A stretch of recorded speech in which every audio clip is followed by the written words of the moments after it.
Cuando era estudiante universitaria conseguí un trabajo en una cafetería. Era solo a medio tiempo, por lo que pude equilibrarlo bien con mis estudios. Me daba una buena sensación de independencia. Se sentía bien saber que me estaba manteniendo a mí misma y ganando algo de experiencia. Esta cafetería, un lugar acogedor en un tranquilo vecindario, atraía a una mezcla de estudiantes, profesionales y clientes habituales. Disfrutaba el ajetreo y el bullicio del café, y para mi completa sorpresa me encantaba el aspecto del servicio al cliente. Me gustaba tener la oportunidad de interactuar con una variedad de personas. Desde el principio, estaba decidida a trabajar duro y a causar una buena impresión. Me propuse saludar a cada cliente con una cálida sonrisa, con la esperanza de alegrarles el día, aunque solo fuera un poco. Este pequeño gesto parecía resonar con muchos de nuestros clientes, quienes apreciaban mi enfoque amistoso. Mis esfuerzos no pasaron desapercibidos tampoco. El personal de tiempo completo y mis compañeros de trabajo de medio tiempo a menudo me elogiaban diciendo, «Siempre estás tan alegre». Estas palabras de aliento aumentaban mi confianza y hacían que cada día y cada turno parecieran pasar volando. Entre los clientes habituales de la cafetería había uno que me llamó la atención. Venía casi todos los días, generalmente a la misma hora, y pedía lo mismo. Mis colegas a menudo bromeaban. «Definitivamente viene a verte a ti, Marcus». Uso Marcus como un nombre random para proteger mi nombre real, lo que inicialmente me hacía reír, pero no podía evitar notar que su mirada a menudo se quedaba en mí más tiempo del que me resultaba cómodo. A veces es natural cruzar miradas con alguien, pero esto estaba ocurriendo más de lo normal. Empezaba a parecer que me estaba mirando fijamente. Con el tiempo me di cuenta de que estaba sincronizando sus visitas con mis turnos, asegurándose de sentarse en un lugar desde donde tuviera una vista clara del mostrador donde yo trabajaba.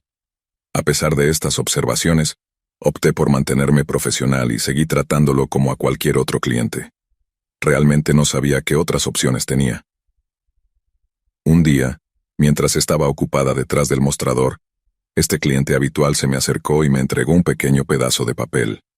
Parecía que lo había arrancado de un cuaderno. Sorprendida, pero sin querer armar un escándalo, acepté la nota y la metí en mi bolsillo pensando que la miraría más tarde cuando tuviera un momento a solas.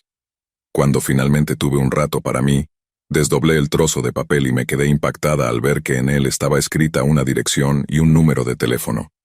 La informalidad de esta nota contrastaba drásticamente con la seriedad de esta nueva situación para mí. Fue, por decirlo menos, inquietante. Pensando en ello ahora, sabiendo lo que sé, creo que la expresión «se me revolvieron las tripas» sería más precisa para describir la situación. Estaba tan sorprendida que no pude pensar en nada que decir al respecto, así que decidí fingir que nada había pasado. No reconocí la nota, esperando que al no reaccionar, desalentaría cualquier otro avance. Sin embargo, aproximadamente una semana después, el mismo cliente habitual regresó, una vez más entregándome una nota. Como era cliente, sentí que de alguna manera estaba obligada a aceptarla. Una vez más, guardé la nota hasta que tuve un momento privado para revisarla. Por cierto, me doy cuenta de lo ingenua que estaba siendo. Esta vez, mis manos temblaron mientras desdoblaba la nota. Gaspé cuando descubrí mi propia dirección y número de apartamento escritos en ella. Debajo de la dirección había un mensaje que decía: «Si no quieres venir a mi casa, tal vez deba ir a verte a la tuya». Nunca había compartido mi dirección con nadie fuera de mis amigos y familiares de confianza, lo que hizo que esta invasión de mi privacidad se sintiera profundamente personal e invasiva. La realización de que él había obtenido esta información de alguna manera me asustó mucho. No obstante, me convencí de que si lo ignoraba, podría darse por vencido y dejarme en paz. No quería escalar la situación reaccionando de manera exagerada. Tenía 19 años, y este tipo que tendría 35. No estaba interesada en absoluto, incluso si lo miraba objetivamente. Simplemente pensé que lo entendería, que se daría cuenta de que no estaba interesada y seguiría adelante. Pero solo 2 días después volvió. Esta vez con un sobre. Dentro, había una fotografía mía tomada sin mi conocimiento ni consentimiento. Afuera de mi edificio de apartamentos, en la parte trasera un mensaje escalofriante decía: «Iré a tu casa mañana, así que espérame». La situación había pasado de inquietante a francamente aterradora. La fotografía indicaba que me estaba vigilando fuera del trabajo, violando mi espacio personal y mi sensación de seguridad. Sintiéndome profundamente perturbada e insegura, tiré la foto de inmediato. Me di cuenta de que esto no era algo que pudiera manejar sola, así que decidí pedir ayuda. Me confié a un amigo cercano, explicándole todo en detalle, y terminé quedándome en su casa por un tiempo, solo para evitar estar sola. No quería volver a trabajar porque la sola idea de regresar al trabajo se había convertido en una fuente de ansiedad. La cafetería, que antes era una fuente de felicidad para mí, ahora se sentía como una trampa potencial, donde ese hombre podría aparecer en cualquier momento. Compartí mis preocupaciones con mis compañeros de trabajo, quienes me apoyaron y prometieron estar atentos por mí. Me aseguraron que mantendrían un ojo en este tipo, y evitarían cualquier contacto directo entre él y yo. Aunque su apoyo fue reconfortante, hizo poco para aliviar el miedo que se había arraigado en mi mente. 3 días pasaron lentamente, y estaba al borde en cada uno de esos turnos. Pero por alguna razón, mi cliente habitual convertido en acosador no apareció. Sin embargo, en ese tercer día las cosas cambiaron. Fui a la parte trasera de la cafetería para sacar la basura, una tarea rutinaria que había hecho cientos de veces antes. Sin embargo, esta vez fue diferente. Al abrir la puerta lo vi parado ahí, esperándome. La visión de él me dejó paralizada en mi lugar, mi mente corriendo, mi cuerpo incapaz de moverse. Estaba sosteniendo algo que parecía un cuchillo. No lo podía ver claramente, parte de él estaba escondido en su manga. Entonces, con una voz que transmitía una mezcla de confusión y enfado, me preguntó: ¿por qué me estás ignorando? No se había ido, solo estaba esperando. En un estado de pánico solté: lo siento, pero me gusta otra persona. Fue una mentira, un intento desesperado de difuminar la situación y crear algo de distancia. Su respuesta fue escalofriante. Entonces, rompe con él y estate conmigo. Te prometo que te cuidaré bien, dijo con un tono insistente, inquietante y carente de emoción. Sus palabras no eran una solicitud, sino una demanda, como si mis sentimientos o elecciones fueran irrelevantes. Continué disculpándome sin estar segura de qué más hacer. La realidad del cuchillo en su mano hacía que cada palabra pareciera que podría ser la última. Entonces dijo algo que me hizo sentir un frío aterrador. Si es así, entonces tal vez haré lo que quiero. Y lentamente reveló el cuchillo que había escondido en su manga. Comenzó a jugar con él, pasándolo de una mano a otra. Estaba paralizada de miedo, incapaz de gritar o pedir ayuda. En ese momento crucial, un compañero de trabajo, un hombre, salió detrás de mí con su voz retumbando: ¿qué crees que estás haciendo? Mi cliente habitual, sorprendido y posiblemente al darse cuenta de la presencia de un testigo potencial, salió corriendo. Y corrió rápido. El compañero de trabajo llamó rápidamente a la policía, y yo di un relato detallado de los eventos, desde las notas hasta la fotografía, hasta el cuchillo. La policía tomó la situación en serio, y me aseguró que investigarían el asunto y tratarían de localizar al hombre. El incidente me había sacudido profundamente. Sintiéndome insegura e incapaz de seguir trabajando en un lugar que alguna vez había sido seguro, tomé la difícil decisión de renunciar a mi trabajo. Me mudé a otro vecindario y cambié mi número de teléfono, tratando de borrar cualquier rastro que pudiera llevarlo de vuelta a mí. Toda la experiencia me dejó con un trauma profundo. Los aspectos de mi primer trabajo, el servicio al cliente y estar en público, ahora son cosas que me generan ansiedad. La idea de interactuar con desconocidos, lamento decir, especialmente con hombres, me llena de temor. Incluso estar en lugares públicos me estresa. Ha tomado mucho tiempo, muchos años y mucho apoyo para empezar a superar mi miedo a los hombres.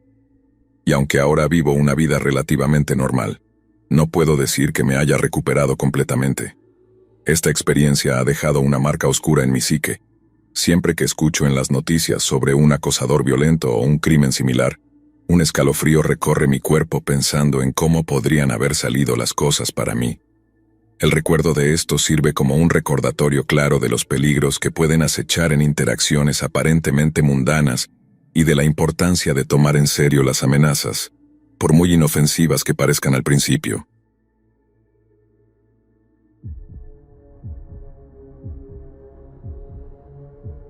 Esto ocurrió cuando estaba en la escuela secundaria. En ese momento estaba trabajando duro en mis estudios, y me quedaba tarde después de clase. ya que formaba parte de muchas actividades extracurriculares. Todas estas actividades significaban que terminaba yendo a casa más tarde que la mayoría de los chicos de mi edad. El día en que esto sucedió, mis actividades del club terminaron alrededor de las 8 de la noche. Tan pronto como terminé, me subí a mi bicicleta y pedaleé rumbo a casa. Estaba montando sola. No tenía amigos que vivieran en la misma dirección en la que me dirigía. Desafortunadamente, esa noche era tarde, pero no estaba tan oscuro, aunque debo decir que vivía en una zona rural, por lo que los autos en las carreteras y las farolas eran muy escasos. Mirando hacia atrás, probablemente no debería haber tomado esa ruta. No estaba bien iluminada, pero en ese entonces era familiar. La tomaba para ir a la escuela cada mañana, así que nunca realmente cuestioné cómo podía parecer peligrosa después del anochecer. Mi ruta normal implicaba atravesar algunos callejones retorcidos junto al canal. En algún momento, el ancho del camino se volvía tan estrecho que tenías que caminar en fila india. Probablemente no era la mejor idea andar rápido en mi bicicleta allí. Nunca me había pasado nada peligroso o problemático por esa zona. No me daba cuenta de que no era seguro para una adolescente estar ahí, al menos no hasta esa noche. Iba deprisa hacia casa sin pensar mucho en particular. Creo que probablemente estaba pensando en qué habría de cenar. Fue entonces cuando vi a alguien en el camino más adelante, simplemente parado en medio del sendero. Parecía no darse cuenta de que mi bicicleta se acercaba. No hizo ningún esfuerzo por apartarse. Estaba de espaldas a mí, pero antes de acercarme más pude darme cuenta de que era un hombre muy grande. Toqué el timbre de mi bicicleta, pero no reaccionó, simplemente se quedó ahí, inmóvil como una estatua. Al instante sentí escalofríos. ¿Quién va al canal solo para quedarse parado en la oscuridad? Realmente no sabía qué hacer, pero sabía que necesitaba pasar. Decidí que la peor situación sería si me detenía por completo, así que intenté maniobrar lo mejor que pude alrededor del tipo. Siento que él estaba ahí a propósito, solo para bloquear el camino, y yo estaba aterrorizada de bajarme de la bicicleta. Podría pasar cualquier cosa. Pedaleé lo más cerca que pude del borde del sendero, raspándome el brazo y la mochila con las ramas del arbusto que estaba justo al lado. Tan pronto como estuve junto a él, comencé a pedalear como loca. Lo más aterrador que me ha pasado ocurrió justo después. Se lanzó hacia mí y juro que casi me agarra la mochila escolar. Si no hubiera acelerado cuando estuve a su lado, definitivamente me habría agarrado a mí y no a mi mochila. Estaba aterrada. Sentía el sudor corriendo por mis sienes mientras me alejaba de él. Miré hacia atrás y estaba corriendo, pero obviamente no era tan rápido como yo en la bicicleta. Continué por mi ruta un poco más, diría que unos 5 minutos más, hasta que, para mi sorpresa, vi la silueta de otra persona en medio del camino, igual que antes. No podía creer lo que estaba viendo, era el mismo tipo. Recuerdo su abrigo gris sucio. Mi bicicleta lo iluminó la primera vez. Sentí tanto malestar y miedo mientras me acercaba más y más. ¿Cómo había llegado antes que yo? No tenía sentido. Sabía que no quería intentar pasar junto a él otra vez, así que frené en seco e hice un giro de 180 grados. Sabía que había otro callejón que me llevaba a una calle más concurrida por el otro lado. Logré llegar allí antes de que el hombre comenzara a seguirme. No sé con certeza si me persiguió esa vez o no, porque no tuve el valor de mirar hacia atrás. Detuve mi bicicleta debajo de una farola. Saqué mi viejo teléfono móvil para llamar a mis padres. Intenté llamar a mi madre, pero no había señal. Volví a subirme a la bicicleta y me dirigí hacia el área con más luz. No pasó mucho tiempo antes de que encontrara una tienda de conveniencia. Desde allí llamé a mi madre y le pedí que viniera a recogerme. Durante todo ese tiempo mis manos temblaban. No podía dejar de pensar en que ese hombre podría aparecer en cualquier momento. Estaba mirando las revistas mientras esperaba a mi madre, aún conmocionada, incapaz de concentrarme en leer nada. Un tipo afuera miró mi bicicleta y luego decidió no entrar en la tienda de conveniencia. No tengo idea si eso estaba relacionado o no, pero lo noté en ese momento, tan paranoica que me sentía como si literalmente me estuvieran cazando. Mi madre llegó y me llevó a casa. Le conté todo y me prohibieron volver a usar ese atajo. Además, si no tenía un amigo con quien irme a casa, me recogerían. Ese evento traumático me ha marcado hasta el día de hoy, y no me gusta estar en la calle tarde por la noche, especialmente en los meses más fríos cuando está realmente oscuro. Una cosa que no tenía mucho sentido en ese momento era cómo ese hombre apareció delante de mí, pero creo que ahora puedo explicarlo. Otra noche, cuando iba de camino a casa, me despedí de mi amiga. Giré en una esquina y de repente un coche se acercó rápidamente por detrás. Me adelantó mientras iba en mi bicicleta por la carretera, y luego frenó de golpe, como si intentara detenerme. La primera vez pensé que serían algunos chicos mayores intentando asustarme o algo así, pero luego sucedió de nuevo, así que supe que no fue un error. Entonces intenté seguir pedaleando por la acera, pero el coche subió a la acera para detenerme. Escuché que se abrió la puerta del conductor y me quedé congelada. Si no hubiera sido por otro coche que bajaba por esa calle en ese mismo momento, no estoy segura de lo que habría pasado. Tan pronto como vi que se acercaba el otro coche, aproveché esa oportunidad para pedalear como loca, hacer algunas vueltas y tratar de perderlos. Todo esto para decir que si la misma persona que conducía esa noche era la misma persona que estaba parado junto al canal en medio del camino, entonces, después de que pedaleé lejos de él en el canal, podría haber saltado a su coche, adelantado hasta un punto por el que sabía que probablemente pasaría, y esperarme de nuevo. Nunca pasó nada después de la segunda experiencia. Espero que ese hombre haya sido arrestado, y espero que nadie más haya tenido que pasar por lo que yo pasé. Me estremezco al pensar cómo podría haber sido en ambas ocasiones si no hubiera tenido mi bicicleta. No creo que hubiera podido huir de él si ese fuera el caso. ¿Qué me podría haber pasado?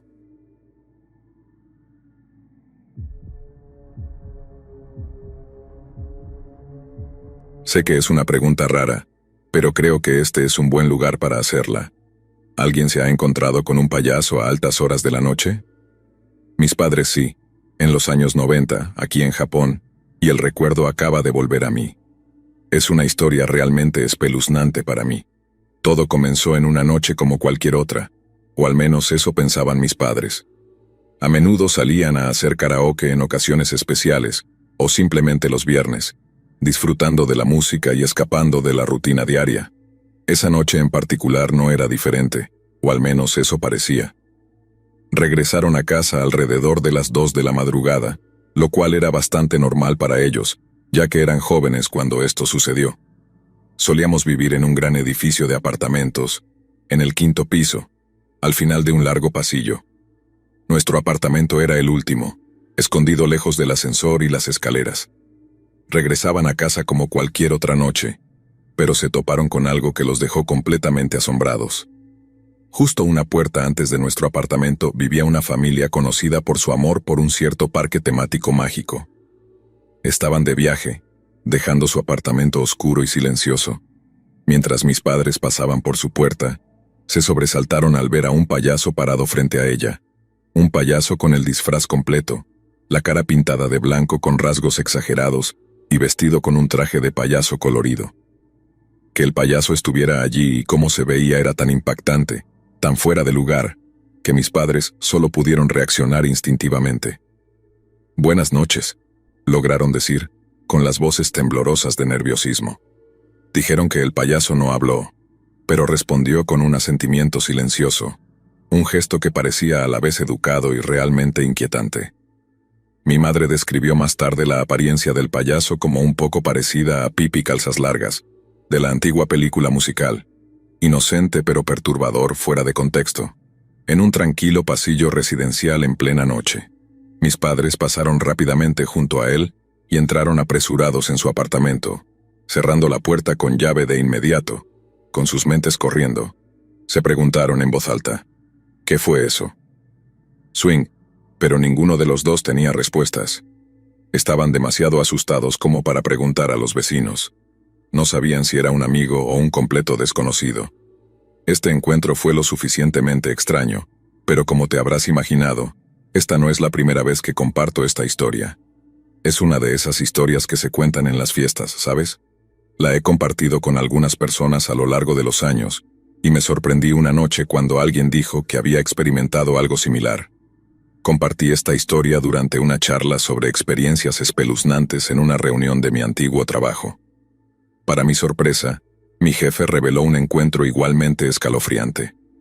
Unos años antes, había visitado la casa de un amigo, y estacionó su coche en un lote cercano. Mientras caminaba de regreso por una carretera desierta hacia el aparcamiento, notó una figura vestida con ropa colorida parada junto al borde de la carretera. Al principio pensó que era una persona sin hogar vestida con alguna ropa muy llamativa, pero cuando se acercó, la figura se reveló como un payaso. Este payaso también estaba parado en silencio, sin hacer nada más que observar mientras mi jefe pasaba.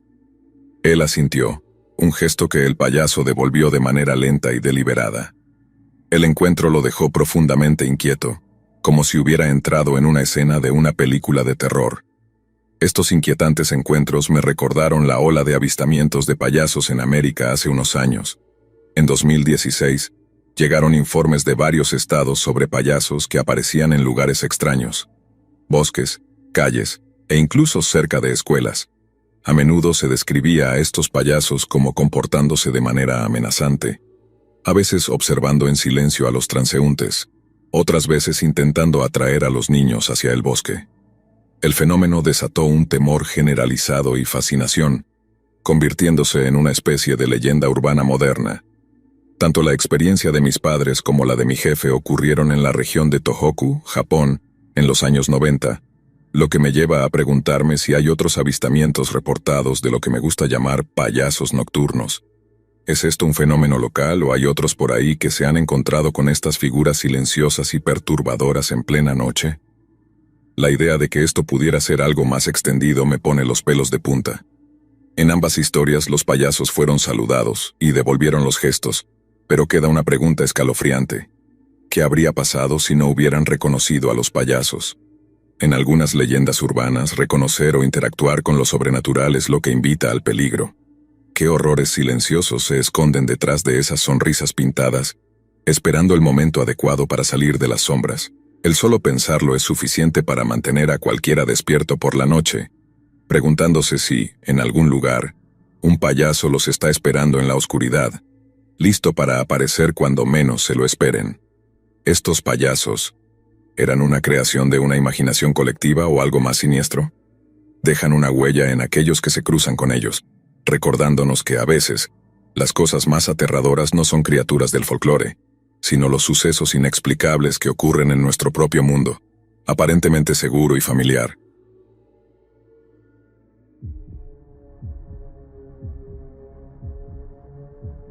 Esto no me pasó a mí, pero le sucedió a la novia de mi amigo cuando vivía sola en un apartamento en la ciudad. Encontré la historia extremadamente escalofriante, así que pedí permiso para compartirla aquí. Una noche, ella regresaba a casa después de haber salido tarde. Había tenido una especie de fiesta de trabajo, estaba bebiendo con sus compañeros y celebrando el fin de año. Todo esto ocurrió en diciembre, así que imagina una noche fría y oscura. Después de disfrutar de la noche volvió a casa y al entrar, notó que algo estaba mal. Vivía en un piso alto, así que naturalmente tenía que usar el ascensor. Normalmente el ascensor siempre estaba esperando en el primer piso porque es donde se queda cuando nadie lo usa, ¿verdad? Pero esa noche se había detenido en el 9º piso, y ella tuvo que llamarlo. Ahora, no es raro que el ascensor se detenga en algún piso, pero considerando lo tarde que era, no esperaba que casi nadie estuviera despierto. Eran alrededor de las 2 de la madrugada cuando llamó al ascensor, que llegó vacío. Definitivamente pensó que era raro, pero no le dio mucha importancia. Pero aquí viene la parte extraña. Desde esa noche, cada vez que llegaba tarde a casa, el ascensor estaba detenido en el mismo piso, el 9º piso. Una noche, llegó a casa como de costumbre. Estaba a punto de darse una ducha, pero algo la detuvo. Y este fue el primer momento en que notó que algo estaba realmente mal. Algo en la bañera, algún tipo de ropa. Pensó que tal vez había dejado su ropa interior allí y la recogió, pero se sorprendió y disgustó cuando se dio cuenta de lo que estaba sosteniendo. No era su ropa interior, sino un par de calzoncillos de hombre, sucios además. Los soltó de inmediato y llamó a la policía. Estuvo paseando por su apartamento mientras los esperaba, pensando para sí misma: alguien ha estado aquí, alguien ha estado dentro de mi apartamento, una y otra vez. Cuando la policía finalmente llegó, les explicó la situación. Me sorprende la rudeza con la que la trataron, haciéndole preguntas como: ¿Estás segura de que no le diste una llave de repuesto a algún conocido masculino? Ella les dijo que nunca lo había hecho. Los oficiales luego preguntaron, «Bueno, ¿falta algo?». Ella no creía que faltara nada, pero aún no había revisado todo. Antes de que pudiera responder, los oficiales comenzaron a buscar en su habitación, revolviendo sus cajones. Estaba bastante sorprendida e indignada de verlos tocando sus sujetadores y ropa interior. Cuando estaba a punto de pedirles que se fueran, porque claramente eran más molestia que ayuda, uno de los oficiales se le acercó sosteniendo un papel y le pidió que lo mirara. Era un chequeo médico que su empresa exigía a sus empleados. Tenía prácticamente toda su información personal. Sin embargo, no se veía igual que la última vez que lo había visto. Había círculos rojos alrededor de su oficina, su dirección, su peso, su edad, todo lo que te imagines. Tenía un círculo a su alrededor. Alguien había usado esa información para encontrarla. Un investigador forense llegó poco después para revisar el lugar. Dijo que había encontrado pruebas de un allanamiento a través del balcón. Había marcas gruesas en la cerradura de la puerta del balcón. Aunque vivía en el 9º piso, su apartamento estaba justo al lado de la salida de incendios. Así que con un poco de escalada y algo de riesgo, parecía posible que cualquier persona que hubiera estado en su apartamento hubiera llegado a su balcón. Escalofriantemente, el investigador le dijo entonces que las marcas en la cerradura indicaban que había habido varios intentos de allanamiento. Estaba tan impactada como cualquiera estaría. Luego señaló a la policía que no le faltaba ninguno de sus objetos de valor. Nada había sido robado. Esas puertas del balcón no eran algo que revisara regularmente. Nunca pensó que alguien más las estuviera usando. Quiero decir, vivía en el 9º piso. Luego pensó en todas esas noches de verano en las que dormía con las puertas abiertas, y se estremeció.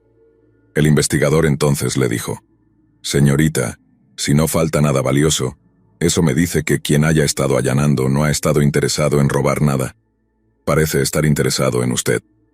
Dijo que, dado que se habían intentado múltiples allanamientos, era muy probable que en algún momento la situación se intensificara. O, si ese no era el peor de los casos, podría llegar una noche a casa y encontrar al culpable dentro de su hogar. Y un intruso en pánico es una persona muy peligrosa a la que enfrentarse. También quiero decirle algo fuera del registro. Ahora, señorita, quiero que tome esto como mi opinión personal y no como una orden legal, pero aquí va. Usted necesita mudarse. Esa misma noche se mudó de nuevo con sus padres y al día siguiente solicitó un traslado en el trabajo. No volvió a poner un pie en ese apartamento sin que su hermano estuviera con ella. Afortunadamente, pudo mudarse bastante rápido después de quejarse con el propietario. Dijo que no puede evitar pensar en ese periodo de su vida, cuando las noches se alargan y el frío se siente en el aire.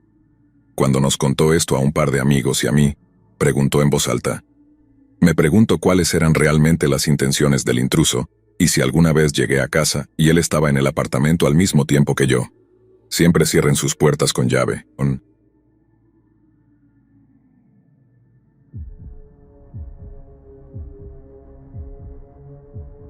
Esta es la experiencia de una mujer llamada Saki Eno Ain, quien compartió su angustiosa experiencia que comenzó en una noche aparentemente normal, transformando su vida de maneras inquietantes. Hace aproximadamente 1 año y medio, el hijo de Eno volvía a casa del trabajo tarde por la noche, justo cuando el reloj se acercaba a la medianoche. El día había sido largo y agotador, lleno de reuniones consecutivas que se extendieron hasta la noche, dejándola sin tiempo para completar sus tareas habituales. Como resultado, tuvo que trabajar horas extra, quedándose mucho más tarde de lo normal. Tales horarios no eran típicos para ella. Estaba mentalmente cansada y físicamente exhausta. Mientras se dirigía a casa, tomó su ruta habitual, transfiriéndose entre trenes y finalmente, bajándose en su estación local. La caminata desde la estación hasta su apartamento le tomaba unos 10 minutos. Dada la hora tan tardía, las calles estaban inquietantemente vacías. No había nadie a la vista. A pesar de haber caminado por esa ruta cientos de veces antes, algo en esa noche se sentía mal, como si una sombra la estuviera siguiendo. Las luces de la calle parecían más tenues, proyectando largas sombras ondulantes que jugaban con sus ojos cansados. El habitual zumbido de la ciudad estaba ausente, reemplazado por un silencio que amplificaba cada sonido, incluido el suave eco de sus propios pasos sobre el pavimento. Casi a mitad de camino, al acercarse a un pequeño parque por el que solía pasar, Eno fue abordada por un hombre. Era ligeramente corpulento, con una mezcla de canas en su cabello. Parecía tener unos 50 años. Llevaba una camisa polo roja y pantalones claros, junto con una mochila negra. A primera vista, parecía lo suficientemente ordinario. Sin embargo, había algo inquietante en su presencia, aunque no podía precisar qué era. «Disculpe», dijo el hombre. Eno se sorprendió de que le hablara. Su voz rompió el silencio y la distrajo de sus pensamientos. «He oído que hay un cartel de alguien llamado Eno por aquí. ¿Sabe dónde podría encontrarlo?» Eno se sobresaltó porque Eno era su nombre, pero ella solo era una trabajadora de oficina común. No había razón para que su cartel estuviera en ninguna parte. El pensamiento cruzó por su mente de que tal vez se refería a alguien famoso, ya que el apellido Eno es bastante común. Piensa en el boxeador, pero no podía sacudirse la sensación de inquietud. La pregunta del hombre revolvía su mente. ¿Por qué alguien buscaría un cartel a esa hora en esta zona residencial? Toda la situación se sentía incorrecta, como un rompecabezas con piezas que no encajaban. Sintiendo cada vez más sospechas e incomodidad, Eno decidió que lo mejor sería no involucrarse. Simplemente respondió, «No sé nada sobre eso», de manera abrupta, y comenzó a caminar esperando distanciarse de ese extraño encuentro. Sin embargo, el hombre comenzó a caminar junto a ella, manteniendo su ritmo y continuando la conversación, como si no notara claramente su incomodidad. «Caminas por aquí a menudo, ¿verdad?», dijo con tono casual. «Estás más tarde de lo normal. ¿El trabajo te mantiene ocupada? ¿Planeas cenar en la tienda de conveniencia de allá?», dijo, señalando con la cabeza hacia la tienda local de Eno. Cuanto más hablaba el hombre, más inquietante se volvía. Eno no recordaba haber conocido a ese hombre antes, sin embargo parecía saber mucho sobre su rutina diaria. Sabía demasiado, de hecho. Ese tipo de familiaridad parecía completamente unilateral, como si la hubiera estado observando o algo peor, conociendo sus hábitos, su horario, detalles que solo alguien con un interés perturbador en su vida sabría. Tratando de hacer sentido de la situación, Eno comenzó a preguntarse si tal vez lo había conocido antes, y simplemente lo había olvidado. Después de todo, no era buena para recordar caras. Tal vez era un conocido lejano, o alguien a quien había saludado brevemente en el vecindario. Pero cuanto más pensaba en ello, más se daba cuenta de que, si lo hubiera conocido, al menos recordaría algo. Además, las preguntas que hacía eran demasiado íntimas, demasiado invasivas para alguien con quien hubiera sido amigable. Por alguna razón, tal vez para no parecer grosera, Eno le dio el beneficio de la duda y respondió, «Disculpa, ¿nos hemos conocido antes?», esperando aclarar la situación y refrescar su memoria. El hombre tartamudeó. «Bueno, sí, nos hemos conocido antes». Su vacilación y la evasividad de su respuesta solo confirmaron la creciente sospecha de Eno de que no estaba diciendo la verdad. Hubo un cambio notable en su actitud, una energía nerviosa que parecía extraña, como si estuviera ocultando algo. Era claro que él la conocía, pero también era evidente que ella no lo conocía a él. El hombre era o un acosador, o alguien con malas intenciones, según su opinión. Las implicaciones de cualquiera de los escenarios eran aterradoras. Al darse cuenta de esto, Eno decidió dar media vuelta y correr, sus tacones resonando ruidosamente en el tranquilo vecindario residencial. Después de correr unos cientos de metros, cruzó la calle y miró hacia atrás. El hombre ya no estaba a la vista, lo que le dio una sensación momentánea de alivio. Pero justo cuando bajó el ritmo, su teléfono sonó, mostrando un número desconocido. Con cautela respondió, su voz temblorosa con una mezcla de miedo y confusión. «¿Dónde fuiste?». La voz de un hombre se escuchó por la línea haciéndola estremecerse hasta los huesos. «Dime dónde estás, quiero ir a verte». El pánico invadió a Eno. ¿Cómo tenía su número de teléfono? La realización la golpeó como una ola fría, una violación de su privacidad que era tanto aterradora como enfurecedora. «¿Cómo conseguiste mi número? Déjame en paz o llamaré a la policía», gritó al teléfono, su voz teñida de desesperación y enojo. «Te encontré», dijo el hombre en un tono escalofriante antes de colgar abruptamente. Las palabras le helaron la sangre, Se quedó allí por un momento en silencio, con el teléfono en la oreja, paralizada, incapaz de moverse. De repente, sintió una presencia detrás de ella. Eno se dio la vuelta para encontrar al hombre parado allí, mucho más cerca de lo que había anticipado.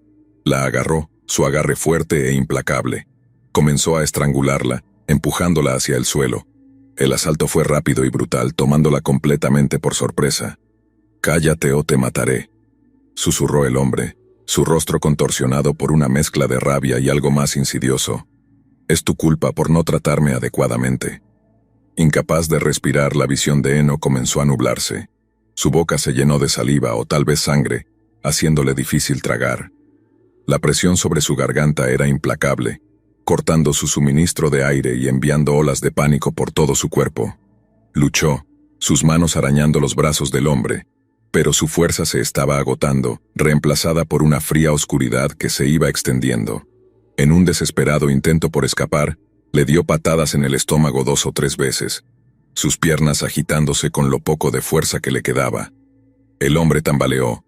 Los golpes lo obligaron a aflojar su agarre momentáneamente, lo que le dio a Eno la oportunidad de liberarse. Corrió por la calle, su visión borrosa y su respiración entrecortada. Apenas podía ver hacia dónde iba. Cuando el aire finalmente volvió a llenar sus pulmones, gritó pidiendo ayuda. El sonido era desgarrador y desesperado, cortando el aire nocturno. Un joven que pasaba escuchó sus gritos y corrió hacia ella, sacando su teléfono de su bolsillo y marcando a la policía. La intervención del extraño fue un salvavidas, sacándola del borde de un destino aterrador. En cuestión de minutos llegó un coche patrulla, pero para entonces el hombre que la atacó había desaparecido en la noche. Eno rápidamente configuró su teléfono para bloquear el número del hombre. La sensación de alivio estaba ensombrecida por el miedo persistente de que él pudiera encontrar otra manera de contactarla. Al día siguiente, se fue a la casa de sus padres, buscando el consuelo y la seguridad que solo una familia podía brindar. Comenzó a hacer arreglos para mudarse. No podía correr el riesgo de que él volviera a su hogar. La policía continuó investigando, pero hasta ahora no han podido atrapar a su acosador. La falta de cierre la dejó en un estado de vigilancia perpetua, siempre mirando por encima del hombro, su sentido de seguridad destrozado. El incidente dejó a Eno profundamente afectada, cuestionando la seguridad de su entorno y la confiabilidad de los extraños. A pesar del paso del tiempo, sigue en guardia, alterada para siempre por el angustioso encuentro. Cada sombra, cada rostro desconocido, cada ruido inesperado le provoca una ola de ansiedad, un recordatorio constante de la noche en la que escapó por poco de una situación potencialmente mortal. La experiencia ha dejado cicatrices, invisibles pero profundas, que han moldeado sus interacciones y percepciones de formas que nunca podría haber imaginado. La historia de Eno es un recordatorio contundente de los peligros que pueden acechar en los lugares más familiares y de cómo un día o una noche aparentemente ordinaria puede transformarse rápidamente en una pesadilla. A pesar de haber tomado medidas para protegerse, como mudarse y bloquear el número del acosador, el trauma emocional y psicológico sigue presente. Incluso ahora, cada vez que sale sola o siente una presencia detrás de ella, revive ese miedo paralizante. A lo largo de los meses posteriores al incidente, Eno ha intentado retomar una vida normal, pero la sombra de ese hombre sigue acechando en sus pensamientos. Cada vez que escucha una historia sobre un ataque o un acosador, el pánico vuelve a surgir, y a menudo se pregunta si alguna vez estará completamente libre de ese miedo persistente. Aunque ha buscado apoyo en su familia y amigos, la sensación de vulnerabilidad nunca desaparece del todo. Su experiencia es un recordatorio de la importancia de tomar en serio las señales de peligro y de confiar en los propios instintos. Lo que comenzó como una caminata rutinaria hacia casa, terminó siendo un evento traumático que ha cambiado su vida para siempre. La falta de resolución, el hecho de que su atacante aún no haya sido capturado, solo aumenta la sensación de inquietud. La historia de Eno también destaca la importancia de la intervención de los transeúntes y el valor de pedir ayuda cuando uno se siente en peligro. El joven que acudió a su rescate desempeñó un papel crucial en salvarla de una situación que podría haber tenido un final mucho más trágico. En resumen, la experiencia de Eno sigue siendo una advertencia sobre los peligros que pueden acechar en la vida cotidiana y cómo un simple trayecto a casa puede convertirse en una prueba de supervivencia. A pesar de todo, ella sigue luchando por recuperar el control de su vida, tratando de dejar atrás ese encuentro aterrador, pero sabiendo que las cicatrices de esa noche siempre estarán con ella.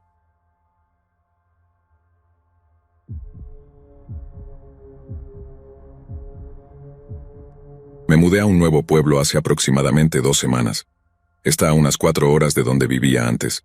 Solo conozco a 2 personas que viven en este pueblo, una pareja que vive al lado de mi madre y de mí. El viernes recibí un mensaje que decía hola. No respondí porque era de un número que no reconocía, y no soy muy buena para responder mensajes, así que, como dije, no contesté. El domingo recibí otro mensaje. No revisé mi teléfono hasta el lunes, como dije. No soy muy rápida con eso y la mayor parte del tiempo lo tengo en el fondo de mi bolso. Este mensaje decía, te veo, y era una foto de mí caminando por la calle llevando compras con mi madre. Luego me enviaron otro mensaje que decía, también te vi aquí, y era una foto de mí en un pub con la pareja que conocía. Después de eso, obviamente me asusté, así que les mandé un mensaje diciendo, ¿quién eres? No podía ser la pareja, ya que estaban sentados justo al lado de mí en la foto y la foto fue tomada desde lejos. Unos 10 minutos después, recibí otro mensaje de esta persona. Habían tomado otra foto de mí, pero esta vez era mientras comía con la chica de la pareja que conocía, y el mensaje decía, ¿disfrutaste tu hamburguesa? Esta vez respondí, ¿quién diablos eres? Esto es realmente espeluznante, dime quién eres. Leyeron mi mensaje, pero no respondieron. Llamé al número y todo lo que escuché cuando contestaron fue un hombre, creo, respirando pesadamente. Literalmente no sé qué hacer. ¿Debería tener miedo? No tengo idea de cómo consiguieron mi número. ¿Qué debo hacer? ¿Ir a la policía y mostrarles las fotos espeluznantes?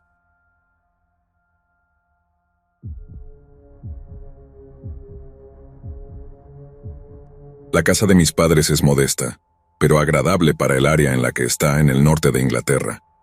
Cuando eligieron el lugar en los años 80, lo hicieron porque da a un campo enorme y, en esa zona, la vegetación es escasa. Al borde del campo, justo enfrente de la puerta y la ventana principal, hay una línea más densa de árboles altos. Durante el día ofrecen una vista hermosa, pero de noche, rápidamente se dieron cuenta de que la oscuridad más allá de esos árboles puede ser bastante inquietante. No mucho después de mudarse, fueron robados, y la policía les dijo que, con toda probabilidad, los ladrones habían estado vigilando la casa desde esa línea de árboles durante días para aprender su rutina y esperar una oportunidad, debido a un claro conocimiento del diseño de la casa. Después de eso, mi padre instaló una alarma.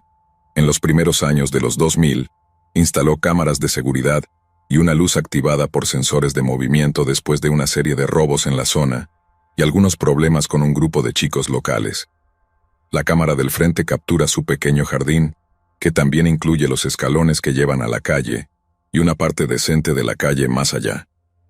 La luz normalmente se activa si alguien pasa la mitad de los escalones. Regresé a quedarme con mis padres en otoño de 2015 mientras esperaba que mi nuevo apartamento estuviera listo. No habían tenido problemas con esos chicos durante mucho tiempo, y no había habido informes de robos en la zona en tanto tiempo. Es el tipo de lugar por el que caminaría de noche sin pensarlo 2 veces. Alrededor de las 11 de la noche en mi primera noche allí, mi padre estaba trabajando y yo estaba viendo televisión en la sala con mi madre. De la nada, hubo un golpe fuerte en la ventana del frente. Me levanté y salí a investigar, y me molestó descubrir que la luz del sensor no funcionaba. Frente a la ventana había un montón enorme de tierra y rocas que alguien obviamente había arrojado desde la calle. Miré hacia la calle, pero no vi nada. Miré hacia la línea de árboles oscuros, y nuevamente, nada. ¿Alguna vez has tenido una de esas sensaciones raras? Como si te estuvieran observando pero no puedes ver quién. No pude deshacerme de esa sensación. Después de volver adentro, le pregunté a mi madre si debía revisar las grabaciones de las cámaras, y me explicó que habían dejado de funcionar años antes, pero dejaron las carcasas de las cámaras viejas como un disuasivo.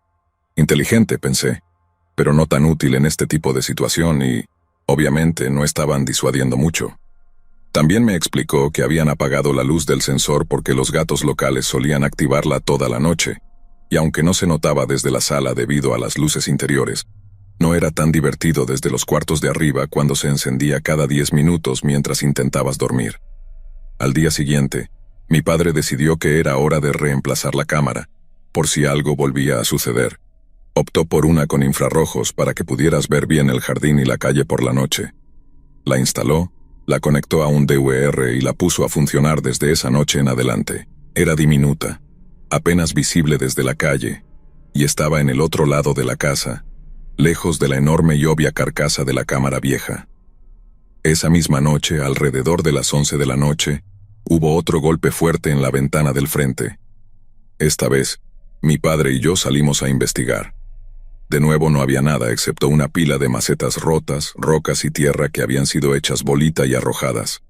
Volvimos adentro, retrocedimos 5 minutos en el DVR, y vimos en la grabación cómo un tipo con una sudadera con capucha, cubriéndose la cara, caminaba paralelo a la casa hasta quedar justo enfrente de la ventana. Se detuvo, se giró hacia la ventana, y se quedó mirando las persianas cerradas durante unos buenos 30 segundos. Luego sacó lo que asumimos era el bulto de tierra, lo arrojó y salió corriendo hacia la línea de árboles opuesta. No podíamos ver cuán lejos entró, pero disminuyó la velocidad justo antes de desaparecer de la vista, por lo que asumimos que todavía estaba allí cuando salimos, observándonos. Mis padres pensaron que probablemente se trataba de un chico del barrio que no había madurado. Habían lidiado con eso antes, por lo que acordaron encender la luz del sensor como un disuasivo adicional. Al día siguiente, mi padre fue a la estación de policía local y pidió consejo sobre lo que había sucedido. Como no hubo daños reales y después de una limpieza rápida, las ventanas quedaron como nuevas. La policía le dijo que no había nada que pudieran hacer. Le recomendaron que monitoreara la situación y volviera si las cosas empeoraban. Esa noche, las 11 pasaron y no ocurrió nada. Recuerdo que mi madre comentó algo como: «Qué bueno que, quien sea, ya se aburrió y encontró algo más interesante que hacer». Satisfecho de que no iba a pasar nada, me fumé un cigarrillo en la puerta delantera, escaneando la línea de árboles lo mejor que pude a través de la oscuridad, por si acaso, y luego me fui a la cama.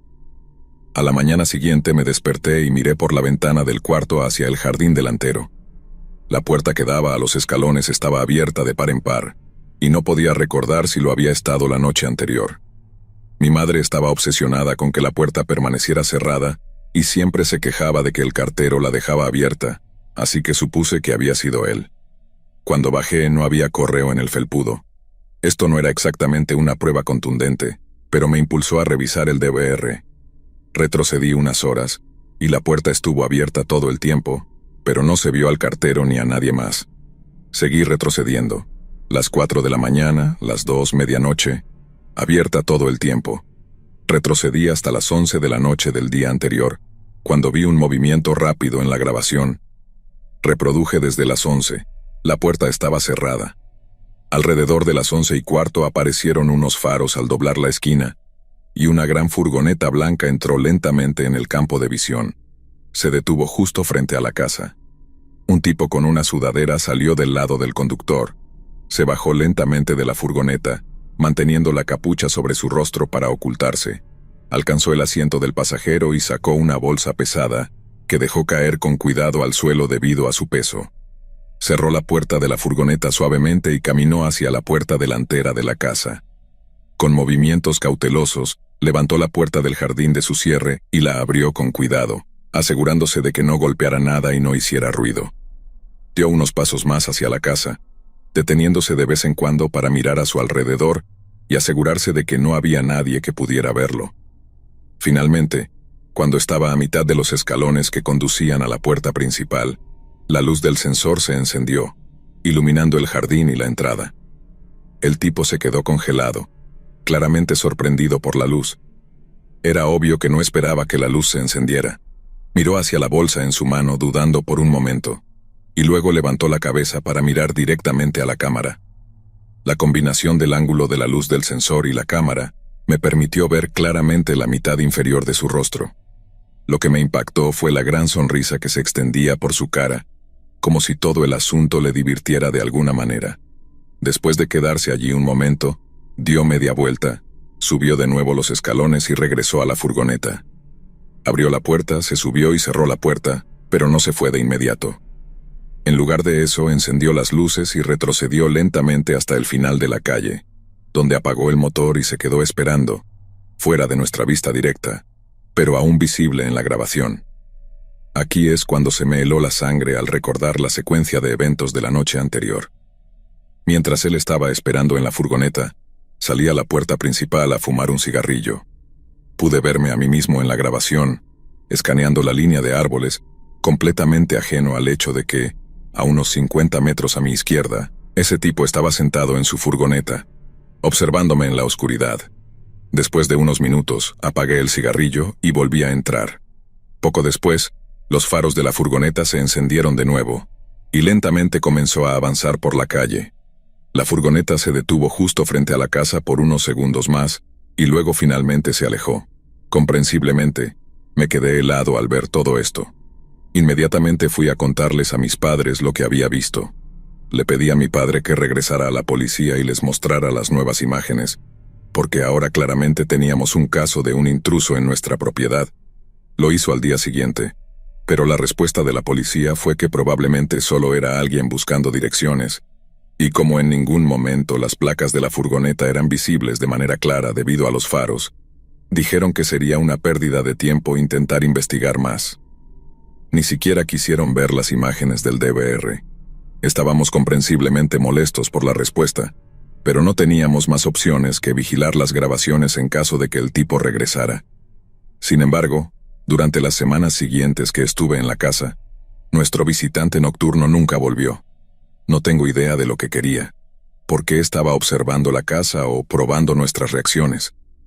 Tampoco sé por qué nos había elegido a nosotros, entre una fila de casas adosadas. Pero al mirar de nuevo esa sonrisa burlona, estoy muy agradecido de no haber decidido salir a fumar unos minutos antes esa noche.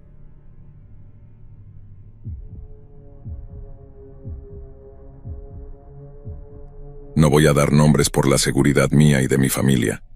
Lo que voy a contar es algo que he cargado conmigo durante años, algo que me persigue y que, por más que intento olvidar, vuelve a mí en los momentos menos esperados. Después de tanto tiempo guardándolo, he decidido hablar, pero hacerlo aquí, de manera anónima. Tal vez compartirlo, aunque sea en este espacio, me ayude a encontrar un poco de paz. La historia que voy a relatar no es fácil de contar, pero siento que si no lo hago, este peso nunca desaparecerá. Todo comenzó cuando tenía 14 años y acababa de entrar a la secundaria. Era una época en la que todo parecía nuevo y emocionante. Estaba en una escuela más grande, con nuevos compañeros y profesores. La idea de la secundaria me hacía sentir que estaba entrando en una nueva etapa de mi vida, una en la que empezaría a formar amistades más profundas y a vivir experiencias más interesantes. Sin embargo, lo que me esperaba no era nada de eso. En lugar de tener los años tranquilos que imaginaba, me encontré envuelto en una pesadilla que duró hasta el último día de mi tiempo en la escuela. En un principio, todo parecía normal. Como cualquier chico de 14 años, estaba más concentrado en adaptarme al nuevo ambiente y en encajar con mi grupo de amigos que en prestar atención a cualquier otra cosa. La chica que luego se convertiría en mi acosadora era una de esas personas que simplemente pasaban desapercibidas. Era una compañera de clase, como cualquier otra, o eso pensaba yo al principio. Era una chica corpulenta, con una apariencia desaliñada, siempre usando la misma ropa desgastada y el cabello mal arreglado. No destacaba entre los demás, y aunque a veces la veía hablar sola o comportarse de forma extraña, no era algo que me preocupara en ese momento. La primera vez que se acercó a mí fue durante el recreo. Estaba sentado en una de las bancas del patio con un grupo de amigos, hablando sobre lo que íbamos a hacer el fin de semana. De repente, la vi acercarse lentamente, con esa mirada perdida que siempre tenía, como si no estuviera completamente presente en la realidad. Al principio no dije nada, simplemente pensé que tal vez necesitaba algo o que iba a hablar con alguien más. Sin embargo, cuando llegó hasta donde estaba yo, se detuvo justo frente a mí, me miró fijamente y sin decir nada más, se quedó parada ahí, observándome. Recuerdo cómo en ese momento todos nos quedamos en silencio, incómodos, sin saber qué hacer o decir. Después de lo que parecieron minutos eternos, le pregunté si necesitaba algo. Ella solo me miró y sin previo aviso me dijo, «Sé dónde vives». No lo dijo como una broma, ni con tono de amistad, sino con una frialdad escalofriante. Me quedé paralizado sin saber cómo reaccionar. ¿Por qué me diría eso? No tenía sentido y mucho menos por qué lo decía de esa manera. Sin embargo, antes de que pudiera responderle o hacerle más preguntas, se dio la vuelta y se alejó, dejándonos a todos en completo silencio. Aquella primera interacción me dejó intranquilo, pero no le di mayor importancia. Pensé que tal vez estaba bromeando de una manera extraña, o que solo estaba intentando llamar la atención.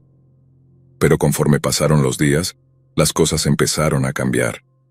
Cada vez que me veía en los pasillos, me observaba de esa misma manera perturbadora, como si supiera algo que yo no. No me hablaba ni se acercaba como antes, pero siempre estaba ahí, mirándome. Comencé a notar que la veía en lugares donde antes no la había visto, como en la entrada de la escuela cuando llegaba, o en la salida cuando me iba a casa. Al principio pensé que solo era casualidad, pero con el tiempo me di cuenta de que no lo era. Una tarde, al salir de la escuela, me di cuenta de que estaba caminando detrás de mí. Iba solo ese día, ya que mis amigos se habían ido antes, y el camino de regreso a casa siempre era el mismo. Una caminata de unos 10 minutos por calles bastante solitarias. A mitad del trayecto escuché sus pasos detrás de mí, acelerándose a medida que yo aumentaba mi propio ritmo. Cuando volteé a verla, estaba a solo unos metros de distancia, con esa mirada fija que ya había aprendido a temer. «Sé dónde vive tu hermanita», me dijo de repente con una sonrisa torcida. Esas palabras me helaron la sangre. Hasta ese momento, mi incomodidad con ella había sido manejable, pero al mencionar a mi hermana todo cambió. Sentí como el miedo me invadía por completo. Mi hermana era pequeña, apenas tenía 7 años en ese entonces. La idea de que ella pudiera hacerle daño me paralizó. No sabía qué hacer, no podía decírselo a mis padres porque estaba convencido de que si lo hacía, algo horrible le pasaría a mi hermana. Ella sabía cómo controlar la situación, cómo manipularme, y yo, en mi ingenuidad adolescente, caí en su trampa. Desde ese día, todo empeoró. Empezó a seguirme de manera más constante, acechando en los rincones de la escuela, siempre vigilando mis movimientos. Si hablaba con alguna chica o incluso con uno de mis amigos, lo sabía. No importaba cuán cuidadoso fuera, siempre estaba ahí observándome. Cada vez que pensaba que no me estaba prestando atención, me equivocaba. Si me veía hablando con alguna compañera, al día siguiente encontraba una nota en mi casillero, siempre escrita con su caligrafía irregular, amenazándome con hacerle daño a mi hermana si no la dejaba de lado. Hubo un día en particular que nunca olvidaré. Era invierno, uno de esos días en que la nieve caía sin cesar y el frío te calaba los huesos. Todos íbamos abrigados con chaquetas gruesas, gorros y bufandas. Durante el recreo, una amiga mía se acercó y me pidió si podía prestarle mi chaqueta porque había olvidado la suya en casa. Sin pensarlo mucho, me la quité y se la di. No era algo fuera de lo común, solo un gesto de amabilidad, pero para ella fue como una traición. Al día siguiente llegó tarde a la escuela.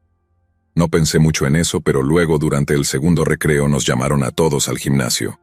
Al principio no entendía por qué, pero cuando el director subió al escenario y, con el rostro pálido y la voz temblorosa, nos explicó lo que había pasado, lo entendí todo. Ella se había encerrado en uno de los baños y se había cortado las venas. La razón, según escuché después, era porque yo le había prestado mi chaqueta a otra persona. El miedo que sentí en ese momento fue indescriptible, no solo porque había intentado quitarse la vida, sino porque me di cuenta de que esto iba mucho más allá de lo que jamás imaginé. No era solo un acoso, no era solo una amenaza vacía. Estaba lidiando con alguien completamente inestable, alguien que era capaz de cualquier cosa si no hacía lo que quería. Ella sobrevivió a ese intento, y aunque estuvo fuera de la escuela por un tiempo, no pude encontrar paz. Sabía que eventualmente volvería, y el miedo de lo que podría hacer seguía ahí, creciendo día tras día. Cuando finalmente regresó, algo en ella había cambiado. Ya no era la chica silenciosa que me seguía de lejos. Ahora era más agresiva, más directa. Se acercaba a mí en cualquier momento, sin importarle si había gente alrededor o no, y me susurraba amenazas que me dejaban temblando.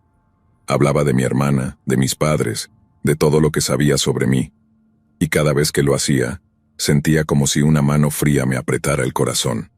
No había escapatoria. Un día, mientras estaba sentado solo en el comedor durante la hora del almuerzo, ella apareció de repente frente a mí. Se inclinó sobre la mesa, mirándome fijamente, y me dijo: «Voy a hacerte daño. No hay nada que puedas hacer para evitarlo». Su voz era baja, casi un susurro, pero la amenaza era clara. No sé cómo logré levantarme y alejarme de allí sin que mis piernas me fallaran. Esa misma tarde, después de la escuela, la vi nuevamente. Estaba parada en la esquina de la calle que llevaba a mi casa, mirándome con esa sonrisa torcida que siempre me hacía temblar. El miedo me paralizó. Sabía que no podía correr, que de alguna manera siempre encontraba la manera de estar cerca de mí, y cada vez que lo hacía, sentía que mi mundo se desmoronaba un poco más. Pasé el resto de mi tiempo en la escuela viviendo con el constante temor de lo que podría hacerme o hacerle a mi familia. A veces me encontraba con notas en mi mochila, otras veces la veía parada fuera de mi casa, observando desde la distancia.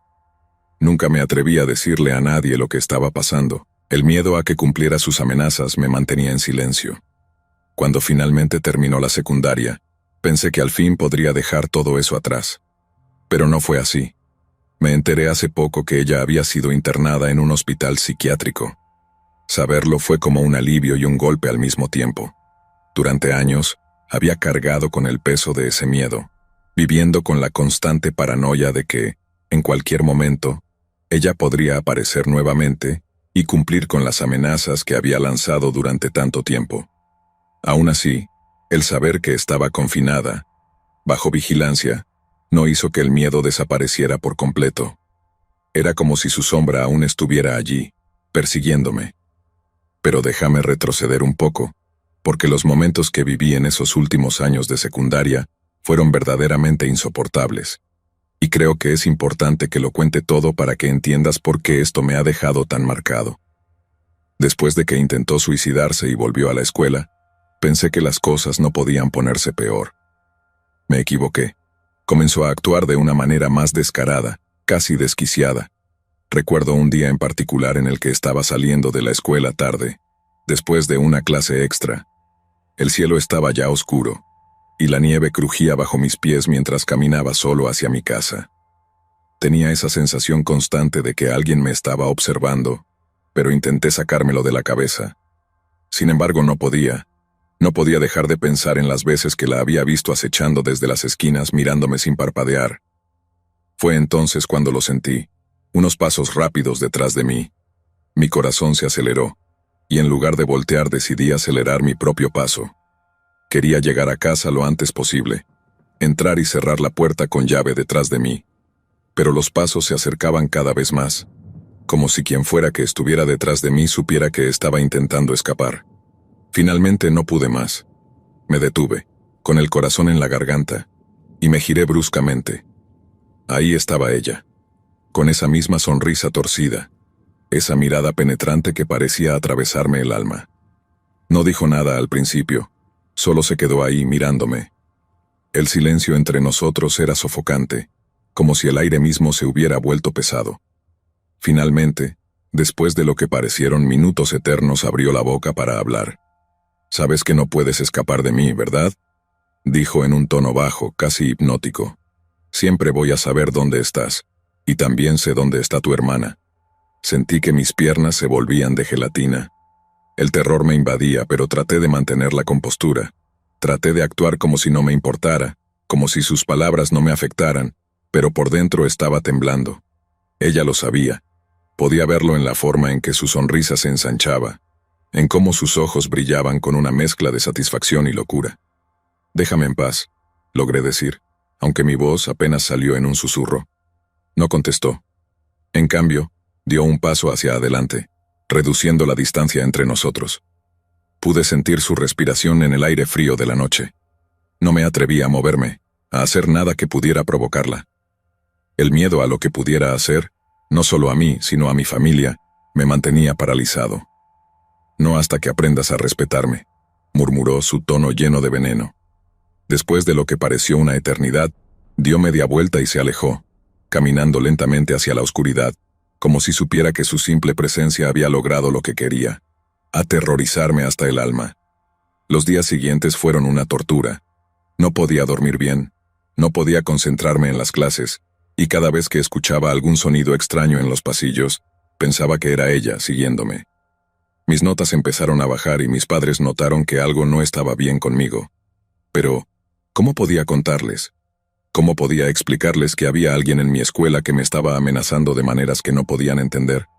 El miedo a que mi hermana estuviera en peligro si decía algo me mantenía en silencio.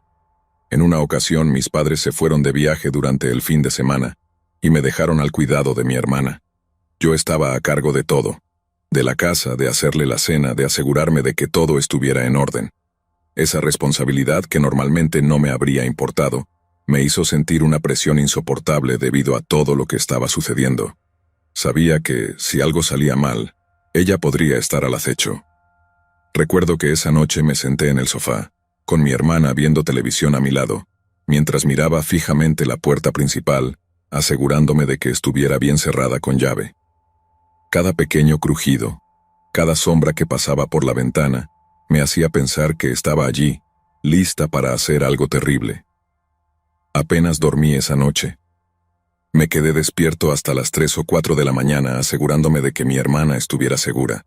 Y luego, una semana después, ocurrió algo que me hizo sentir como si el suelo bajo mis pies se desmoronara por completo. Era un día frío de invierno, y como de costumbre estaba sentado en el comedor de la escuela, tratando de ignorar su presencia al otro lado de la habitación.